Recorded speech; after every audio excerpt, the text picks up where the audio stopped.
Hello student, good morning. Last time हमने discuss किया था कि हमारे पास रिएक्शंस कितने टाइप्स की होती हैं।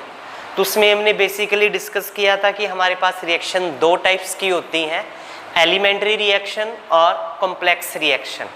तो एलिमेंट्री रिएक्शंस के बारे में हमने क्या डिस्कस किया था, वो वाली रिएक्शंस जिसमें जो रिएक्शन है वो सिंगल स्टेप में कंप्लीट हो जाती है, उसे हम बोलते हैं एलिमेंट्री रिएक्शन।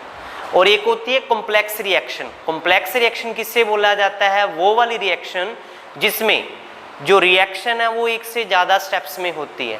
तो जब एक से ज़्यादा स्टेप्स में होती है तो जो डिफरेंट स्टेप्स हैं उनको हम क्या बोलते हैं, एलिमेंट्री स्टेप्स बोलते हैं। और उनमें से जो सबसे स्लो स्टेप होता है उसको RDS यानी रेट डिटरमाइनिंग स्टेप कहा जाता है। तो हमने उस बेस पे हमने एग्जाम्पल डिस्कस किए थे कि कैसे ये एलिमेंट्री रिएक्शन और कैसे ये कॉम्प्लेक्स रिएक्शन है। उसी बेस पे फिर हमने डिस्कस की थी मोलिकुलैरिटी। तो मोलिकुलैरिटी हम क्या बोलते थे, अकॉर्डिंग टू कोलिजन थ्योरी, कि कोई भी रिएक्शन हो रही है उस रिएक्शन में कितने रिएक्टेंट मॉलिक्यूल्स साइमल्टेनियसली आपस में कोलाइड कर रहे हैं, उससे हम क्या बोलते हैं, उसकी मोलिकुलैरिटी। तो उस बेस पे हम रिएक्शंस को यूनिमोलिकुलर, बाईमोलिकुलर, ट्राईमोलिकुलर इस तरह से हम क्लासिफाई करते हैं। बट हमारे पास जो रिएक्शंस होती है हाई मोलिकुलरिटी ऑर्डर की, वो हमारे पास पॉसिबल नहीं होती। ऐसा क्यों? क्योंकि अगर जितने ज़्यादा नंबर ऑफ मॉलिक्यूल्स होंगे तो उतने उनके चांसेस कम होते हैं कि वो साइमल्टेनियसली आपस में कोलाइड कर पाएंगे। तो जितने ज़्यादा होंगे उतने कम चांसेस होंगे, जितने कम चांसेस होंगे यानी उतनी हाई मोलिकुलरिटी नहीं हो पाएगी। तो इसलिए लो मोलिकुलरिटी की रिएक्शंस ही हमारे पास पॉसिबल होती हैं। ओके, तो आज हम आगे डिस्कस करेंगे कि हमारे पास मैकेनिज्म क्या चीज़ है, मैकेनिज्म किसको बोलते हैं। तो हम हेडिंग बनाएंगे मैकेनिज्म ऑफ ए रिएक्शन। तो मैकेनिज्म का मतलब क्या है, हमने पढ़ा कि हमारे पास एक तो एलिमेंट्री रिएक्शन है, एलिमेंट्री तो सिंगल स्टेप में ही हो जाएगी, तो उसमें जो स्टेप्स हो रहा है उसमें कैसे बॉन्ड टूट रहे हैं, बन रहे हैं, वो सब कुछ हो रहा है, उससे हम क्या बोलते हैं, उसका मैकेनिज्म। पर हमारे पास जो आ जाती है कॉम्प्लेक्स रिएक्शन, तो कॉम्प्लेक्स रिएक्शन में हमने बात की क्या होगा हमारे पास। कॉम्प्लेक्स रिएक्शन में बेसिकली होता है ये है कि उसमें अलग अलग स्टेप्स होते हैं, दो से ज़्यादा, तीन चार जितने भी हो सकते हैं, और उनमें से सभी स्टेप्स को क्या नाम देते हैं हम, एलिमेंट्री स्टेप या एलिमेंट्री रिएक्शन कह देते हैं। और उनमें से जो सबसे स्लोएस्ट स्टेप होगा वो हमारा क्या होगा, रेट डिटरमाइनिंग स्टेप होगा। तो उसी के अंदर कितने बॉन्ड बन रहे हैं, कितने नए बन रहे हैं या टूट रहे हैं, कैसे बन रहे हैं, उन सभी के होल डिटेल प्रोसेस को क्या बोला जाता है, मैकेनिज्म। तो क्या होगा ये हमारे पास, it is the whole process by which bond are broken, bond टूटते हैं, from reactant में से, and new bonds are formed किसके अंदर, in the product।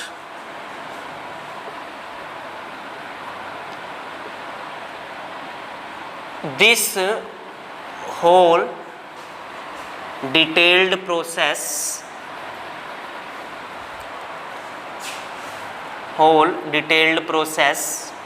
is known as mechanism of reaction। उसे हम क्या बोलते हैं, मैकेनिज्म ऑफ रिएक्शन कहते हैं। तो कोई भी रिएक्शन है उसके हम मैकेनिज्म को स्टडी कर सकते हैं। जैसे हम दो तीन केस स्टडी करेंगे, जैसे हमारे पास thermal decomposition of dinitrogen pentoxide, क्या हम डिस्कस कर रहे हैं, thermal decomposition of dinitrogen pentoxide.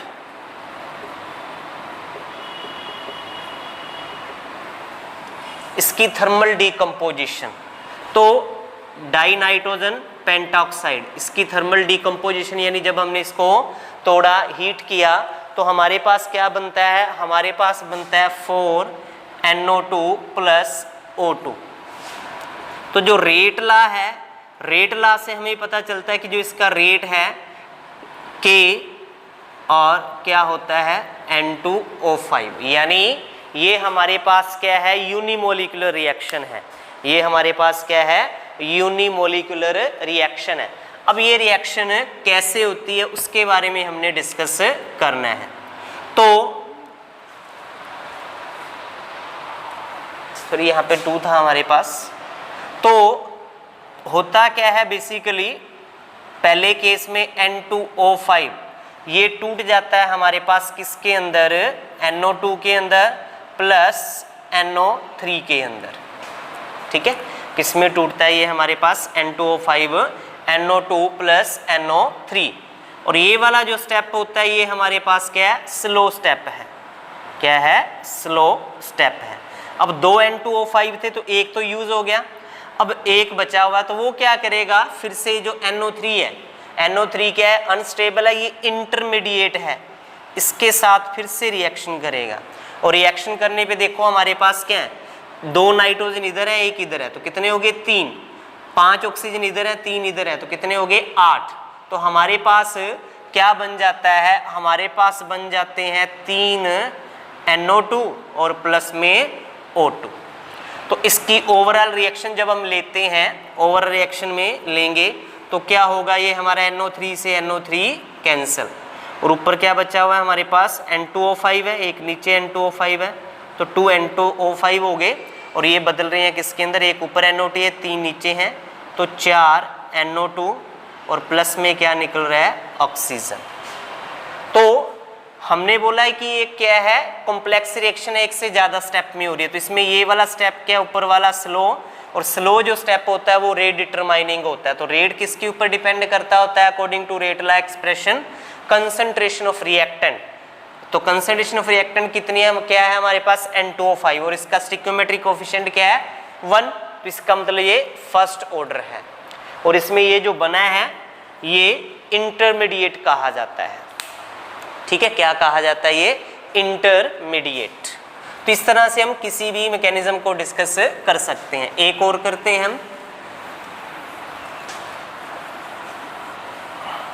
तो इसमें अपने को दिया हुआ है combination of NO2 and F2 to form NO2F। क्या है, combination of NO2 and F2 to form NO2F, ये बन रहा है हमारे पास। ठीक है, इसकी रिएक्शन हमने बतानी है कि ये फर्स्ट ऑर्डर है, सेकंड ऑर्डर है, क्या है। तो इसकी रिएक्शन हमें गिवन है 2 NO2 प्लस F2, और ये हमारे पास बना रहा है फाइनल में 2 NO2F। अब इसकी जो रेट लॉ एक्सप्रेशन स्टडी की गई उसमें क्या पाया गया है कि ये हमारे पास किस तरह से डिपेंड करता है NO2 की 2 पावर पे। किसकी, NO2 की 2 पावर के ऊपर ये क्या करता है, डिपेंड करता है। तो इसका रेट जो है वो हम कैसे एक्सप्रेस करेंगे, तो हमारे पास क्या है, यहाँ पे देखो NO2, ठीक है, प्लस में क्या है हमारे पास F2, और हमारे पास क्या बनेगा, हमारे पास बनेगा इससे NO2F प्लस में F, ये बनेगा। ठीक है, ये हमारे पास पहला स्टेप है, और ये हमारे पास क्या है, स्लो स्टेप है। सॉरी, ये NO2F2 है, ये हमारे पास क्या है, स्लो स्टेप है। तो अगले स्टेप में फिर क्या होगा, हमारे पास एक और क्या पड़ा हुआ है, NO2 पड़ा हुआ है, तो उसके साथ ये वाला फ्लोरीन रिएक्ट करेगा, और ये फर्स्ट स्टेप है, और क्या बन जाएगा, NO2F बन जाएगा हमारे पास। तो ये फर्स्ट स्टेप है, फर्स्ट स्टेप हमें पता है रेट डिटरमाइनिंग नहीं होता, कौन सा होता है, स्लो। तो स्लो स्टेप में हमारे पास क्या हो रहा है, NO2 है और क्या है, F2 है। तो इसका मतलब जो रेट है वो किसके ऊपर डिपेंड कर रहा है, NO2 के ऊपर और F2 के ऊपर, और इनकी पावर कितनी है यहाँ पे 1 1, तो 1 + 1 करेंगे तो कितना आ जाएगा 2, यानी इसका ऑर्डर कितना है हमारे पास 2 आएगा। तो ये सेकंड ऑर्डर की क्या है, एक रिएक्शन है। तो इस तरह से मैकेनिज्म आपको निकालना आ सकता है, आपको रेट एक्सप्रेशन निकालनी आ सकती है, ऑर्डर पूछ सकते हैं, वो इस तरह से होगा। ओवरऑल रिएक्शन अगर हम इसकी करें तो क्या होगा हमारे पास, देखो F से F कट जाएगा और यहाँ पे दो, एक ऊपर NO2 है एक नीचे है, तो यानी क्या हो गया 2 NO2 F2, और क्या बना, एक NO2 F ऊपर है और एक नीचे है, ये बन गया। तो यही हमारी रिएक्शन थी। तो इस तरह से हम कैलकुलेट कर सकते हैं। ठीक है, इसका एक और क्वेश्चन करते हैं जो हमें हमारा एक्सरसाइज क्वेश्चन है। इसमें जैसे कह रहा है हमें कि हमें एक रिएक्शन दी गई है, nitric oxide NO2 react with oxygen to produce nitrogen dioxide, what is the predicted rate law if the mechanism is given. हमें क्या दिया गया है, अभी ये रिएक्शन है NO2 NO प्लस O2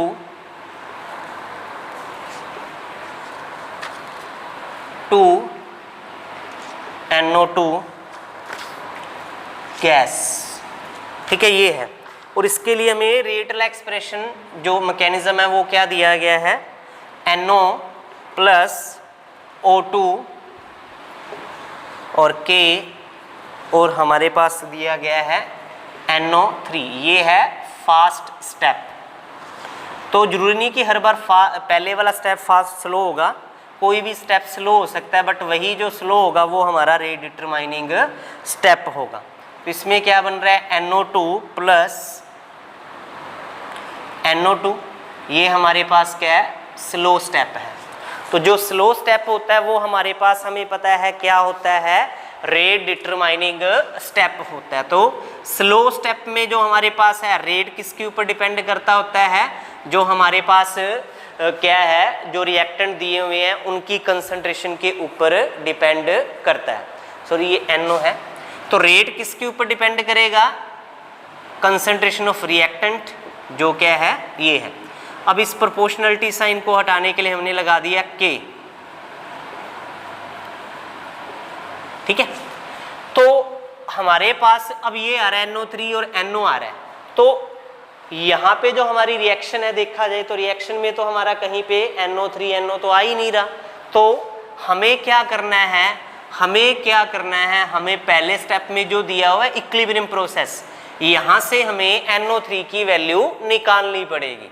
तो कैसे निकलेगी, वो हम इक्विलिब्रियम लॉ अप्लाई करेंगे, प्रोडक्ट बाय रिएक्टेंट। तो प्रोडक्ट क्या है हमारे पास, NO3, रिएक्टेंट क्या है हमारे पास, NO और O2। तो यहां से हम K की वैल्यू, NO3 की वैल्यू निकाल सकते हैं। NO3 किसके इक्वल हो जाएगा हमारे पास, ये मल्टीप्लाई में हो जाएगा K NO इंटू O2। तो ये वाली जो NO3 की वैल्यू है वो हम यहाँ पे पुट करेंगे, तो जो रेट है वो क्या हो जाएगा, K इंटू K, क्योंकि K उसमें है, और साथ में क्या है NO, और साथ में क्या है हमारे पास उसमें O2, और यहाँ पे क्या है NO है। ठीक है, यही है। तो अब K इंटू K, ये हम कैपिटल K लिख लेते हैं, यानी रेट कांस्टेंट। अब यहाँ पे NO है एक, यहाँ पे NO है, तो कितना हो गया हमारे पास, NO2, और साथ में क्या है हमारे पास ऑक्सीजन। ठीक है, साथ में क्या हमारे पास ऑक्सीजन है। तो हमारे पास जो रेट एक्सप्रेशन आ जाएगी वो क्या आ जाएगी, K इंटू NO की ट्वाइस O2। तो ये हमारे पास क्या हो जाएगा, इसका रेट। और ऑर्डर निकालना चाहें तो ऑर्डर हमें पता है क्या होगा, जितनी पावर है 2 + 1 कितना है 3, ये हमारे पास क्या हो जाएगा इसका ऑर्डर। तो इस तरह से हम कोई भी जो रिएक्शन है उसको कैलकुलेट करना चाहें, उसका ऑर्डर वगैरह जो हो वो हम कैलकुलेट कर सकते हैं। ओके, तो ये हमारे पास है मैकेनिज्म के बारे में। तो इसके और भी क्वेश्चन है वो मैं आपको व्हाट्सएप ग्रुप में डाल दूंगा। तो आगे हम बात करते हैं, ये तो हो गया हमारे पास मैकेनिज्म के बारे में। अब हमें पता है, हमने वैसे कल भी डिस्कस कर लिया था क्या, ऑर्डर और मॉलिक्यूलरिटी के बीच में डिफरेंस। तो ऑर्डर एक एक्सपेरिमेंटली ऑब्जर्व वैल्यू है और जो हमारे पास मोलिकुलरिटी है वो हमारे पास क्या है, एक ऑब्जर्व वैल्यू भी ऑब्जर्व कर रहे हैं हम, ठीक है। और जो ऑर्डर है वो हमारे पास फ्रैक्शंस में, होल नंबर में, इनमें आ सकता है, लेकिन मोलिकुलरिटी है वो हमारे पास क्या होती है, हमेशा होल नंबर में होगी। ऑर्डर जो है वो हमारे पास क्या है, हाई रेंज के भी हो सकते हैं, पर मोलिकुलरिटी जो है वो हाई ऑर्डर की नहीं होती, ठीक है। ये हमने कुछ डिफरेंस किए थे। अब हमारे पास नेक्स्ट टॉपिक आता है इंटीग्रेटेड रेट लॉ इक्वेशन। क्या है, integrated rate law equation. Integrated rate law equation हम क्यों स्टडी कर रहे हैं, क्योंकि हमने पढ़ा था हमारे पास जो कोई भी रिएक्शन होती है किसी भी टाइप की, जिसमें मान लो हमारे पास क्या है, ए इस तरह से, और ये कन्वर्ट हो रहा है हमारे पास कुछ इस तरह से, तो इसका जो रेट अगर हम लिखना चाहे तो वो हम कैसे लिखते थे, अगर रिएक्टेंट की टर्म्स में लिखना है माइनस डी ए अपॉन डी टी लिखते थे, ठीक है। तो ये हमारे पास जो है, ये हमारे पास क्या चीज है, और जो रेट हमने लिखना है वो कैसे लिखेंगे हम रिएक्टेंट की टर्म्स में, minus D R upon D T. ये इसको रेट लॉ की टर्म्स में लिखना चाहिए तो ए की पावर अल्फा बी की पावर बीटा, ऐसे निकालते थे। तो ये होती थी हमारे पास डिफरेंशियल इक्वेशन। क्या होती थी, डिफरेंशियल इक्वेशन। तो डिफरेंशियल इक्वेशन से अगर हमने रेट निकालना है तो वो हमारे पास एक बेस्ट मेथड नहीं है, इनकन्वीनियंट मेथड है ये, यानी ये हमें प्रॉपर इंफॉर्मेशन नहीं देती। पर हम चाहते हैं कि हमें प्रॉपर इंफॉर्मेशन मिले ताकि हम रिएक्शंस के बारे में डिटेल स्टडी कर सकें, किन किन चीज़ों के ऊपर डिपेंड कर रही है, कैसे डिपेंड कर रही है, उसके बारे में स्टडी कर सकें।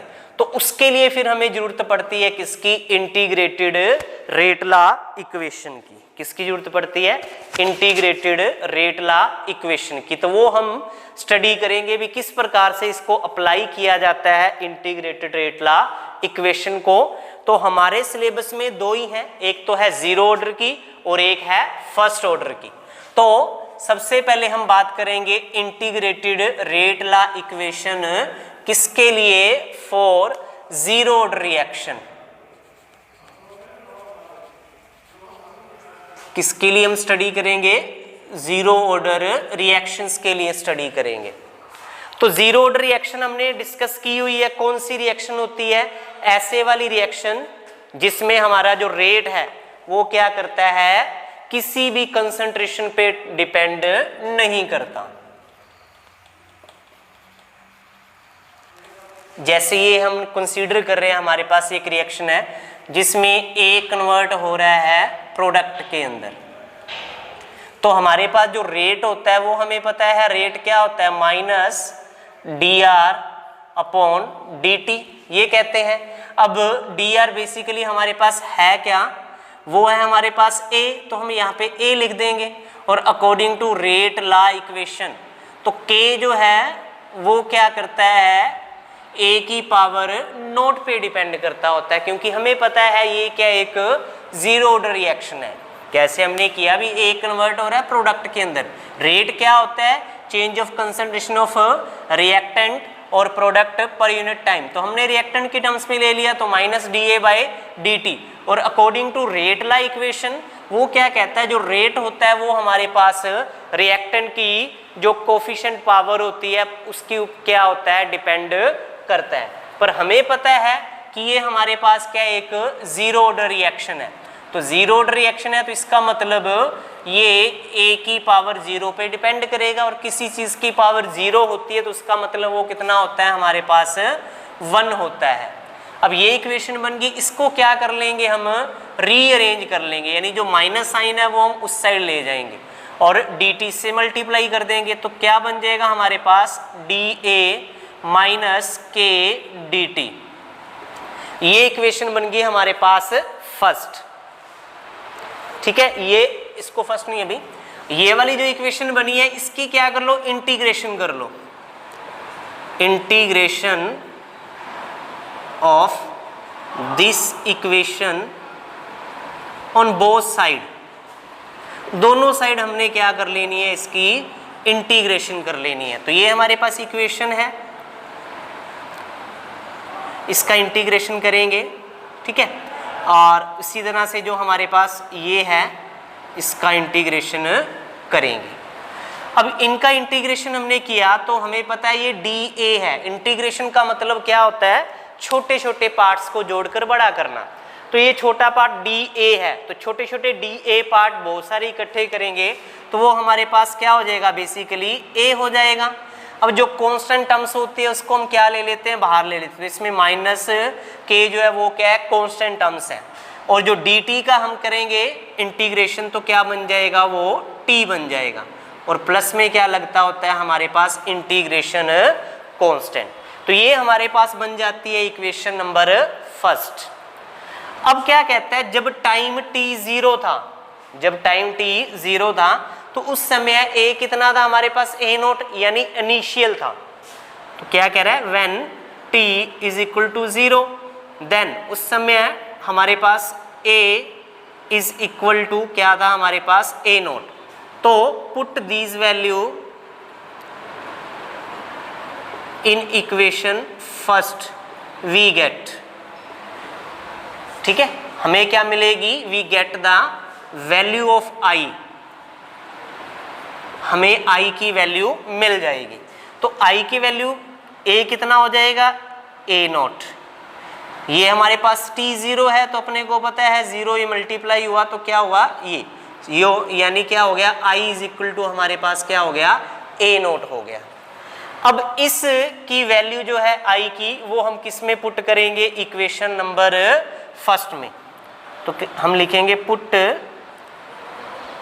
This value of i in equation first we get, हमें क्या मिलेगा, तो हमें क्या मिलेगा, a की जगह हम क्या पुट कर देंगे, ये हमारे पास a आ जाएगा और i की जगह हम क्या पुट करेंगे, a0 पुट करेंगे। ये हमारे पास बन गई इक्वेशन नंबर सेकंड बन गई, ठीक है।